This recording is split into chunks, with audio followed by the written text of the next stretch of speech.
انا انزلناہ فی لیلۃ القدر، انا بے شک ہم نے، انزلناہ ہم نے نازل کیا ہے اس کو، کس کو؟ قرآن مجید کو. کب؟ فی لیلۃ القدر، لیلۃ القدر میں. اور لیلۃ القدر رمضان کی راتوں میں سے ایک رات ہے، کیونکہ دوسری جگہ پر آتا ہے شہر رمضان الذی انزل فیہ القرآن، رمضان وہ مہینہ ہے جس میں قرآن نازل ہوا. اور سورۃ الدخان میں بھی آتا ہے انا انزلناہ فی لیلۃ مبارکۃ انا کنا منزلین. اور وہاں پر یہ بھی بتایا گیا کہ فیہا یفرق کل امر حکیم امرا من عندنا، کہ اس رات ہر حکمت والے کام کا فیصلہ کیا جاتا ہے اور وہ ہماری طرف سے حکم ہوتا ہے.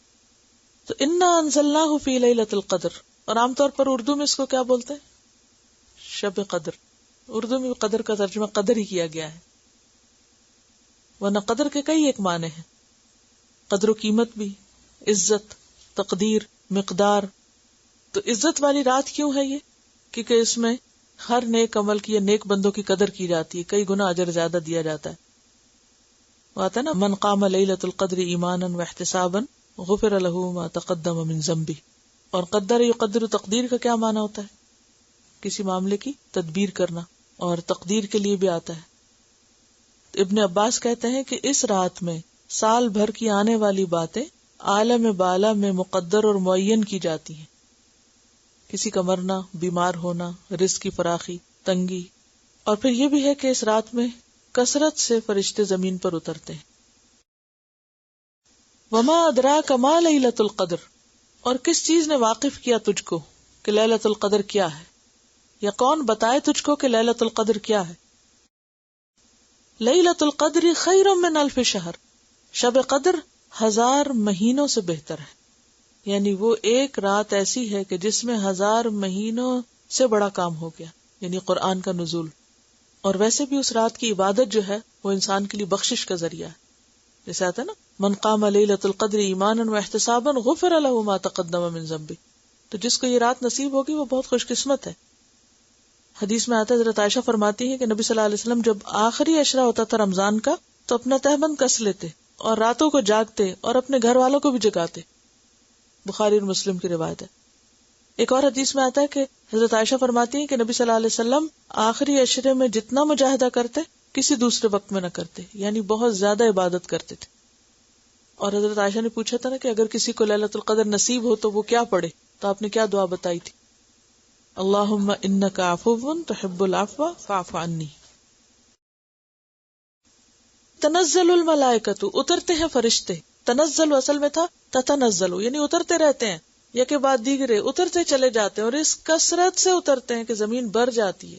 فرشتوں کے لیے جگہ نہیں رہتی زمین پر، ساری زمین کو ڈھانپ لیتے ہیں. تنزل الملائکۃ والروح، اور روح بھی اترتے ہیں. روح سے مراد جبریل امین ہے. فیہا، اس میں. اور بعض نے کہا انسانوں کی روح ہے، لیکن ملائکہ کے ساتھ روح کا لفظ جب آتا ہے تو انسانوں کی روحیں نہیں بلکہ جبریل علیہ السلام ہی، کیونکہ ان کو روح امین بھی کہا جاتا ہے، روح القدس بھی کہا جاتا ہے. بِإِذْنِ رَبِّهِمْ، اپنے رب کے اذن کے ساتھ. من کل امر، من یہاں بے کے معنوں میں، یعنی بکل امر، ہر چیز کا فیصلہ لے کر، ہر چیز کا حکم لے کر، یعنی جو اگلے سال میں انسانوں کے مقدر ہوتا ہے اس کو لے کر اترتے ہیں. سلام، سلامت ہے، سلامتی ہی سلامتی، یا سلام ہی سلام ہے. ہی وہ کون؟ رات، یعنی رات سراسر سلامتی ہے. حتی مطلع الفجر، حتی کہ فجر طلوع ہو جائے. اور مطلع ظرف ہے، طلوع ہونے کی جگہ یا طلوع ہونے کا وقت. سلام ہی حتی مطلع الفجر، یعنی اس رات میں اتنے فرشتے اترتے ہیں، اتنی رحمت، اتنی خیر اور اتنی برکت اترتی ہے کہ ساری رات اس کا سلسلہ چلتا رہتا ہے. کوئی رات کے پہلے حصے میں جاگے، کوئی آخری حصے میں، کوئی پوری رات، جیسا بھی کسی کو توفیق ہو، جتنے بھی وہ خزانے سمیٹ سکے. تو بات یہ ہے کہ اس میں سلامتی ہی سلامتی ہے. اس رات کو اتنی فضیلت کیوں دی گئی کہ یہ 1000 مہینوں سے بہتر ہے؟ کس چیز کی وجہ سے؟ قرآن کی وجہ سے. یعنی جس قرآن کی اتنی قدر ہے، اتنی قدر و منزلت ہے، اتنی عزت ہے، اتنا شرف ہے کہ جس رات میں اتارا گیا اس رات کو اتنا مقام مل گیا. یہ بالکل وہی کانسیپٹ ہے نا، جیسے تین اور زیتون اور طور سینین اور بلد الامین کو کس وجہ سے اتنی عزت ملی؟ پیغمبروں اور وحی کی وجہ سے. 3 بڑی کتابیں یہاں اتری، ایک جگہ انجیل، دوسری جگہ تورات، تیسری جگہ قرآن. تو جگہیں بھی کس وجہ سے معزز ہو جاتی ہیں کہ ان میں کام کیا ہوتا ہے. مسجد کیوں افضل ہے آپ زمین سے؟ کہ وہاں عبادت ہوتی. تو کوئی بھی مقام، مکان، چاہے آپ کا گھر ہی ہو، جہاں اللہ کا ذکر ہوگا وہیں پر رحمت اور برکت نازل ہوگی. اور پھر وہ اوقات بھی بہت بابرکت ہو جاتے ہیں جن میں اللہ کا ذکر ہوتا ہے. اسی لیے آپ دیکھیے کہ رات کے اوقات میں تہجد کا وقت خاص طور پر عبادت کا وقت ہے. اور پھر رمضان کو کیوں عزت ملی؟ روزہ تو ہے لیکن شہر رمضان الذی انزل فیہ القرآن، رمضان وہ مہینہ ہے. رمضان کی پہچان کس سے؟ روزے سے نہیں کرائی گئی، یہاں قرآن سے کرائی گئی.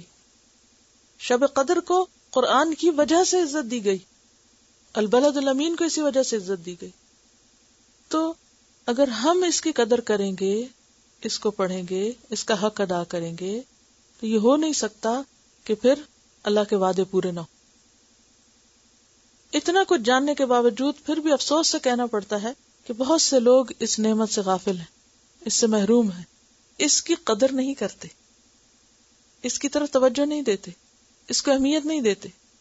دنیا کا علم برا نہیں، لیکن اسے دین کو چھوڑ کر حاصل کرنا، دین کا پتہ کچھ نہ ہو اور صرف دنیا کے پیچھے انسان بھاگا چلا جائے تو خسارہ ہے. وہ علم انسان کو اور زیادہ اللہ سے دور کر دیتا ہے. تو بار بار ان صورتوں میں جس چیز کی تکرار آ رہی ہے وہ دراصل کیا ہے کہ اس نعمت الہی کی قدر کی جائے.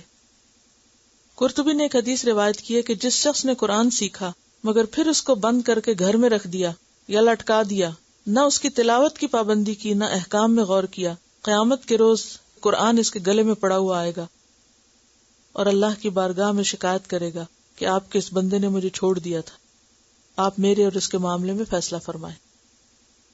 جیسے ایک اور جگہ پر آتا ہے نا، القرآن حجت لک او علیک، یا تو قرآن تیرے حق میں حجت بنے گا یا تیرے خلاف بنے گا، یا تو تیری سفارش کرنے والا ہوگا یا تیرے خلاف مقدمہ قائم کرنے والا ہوگا. تو یہ کتاب کو معمولی کتاب نہیں. ہم اس کے لیے قدر و عزت و منزلت بس کتنی سمجھتے ہیں تو بس اوپر رکھ دیں، یا پھر یہ کہ اس کو چوم لیں، یا یہ کہ اس کو صرف ظاہری عزت و منزلت دیں، جبکہ جس مقصد کے لیے آئی ہے اگر وہ پورا نہیں کیا جائے گا تو صحیح عزت اور قدر و منزلت اس کی ہو نہیں سکتی. وآخر دعوانا ان الحمد للہ رب العالمین. سبحانک اللہم وبحمدک، اشہد ان لا الہ الا انت، استغفرک واتوب الیک. السلام علیکم ورحمۃ اللہ وبرکاتہ.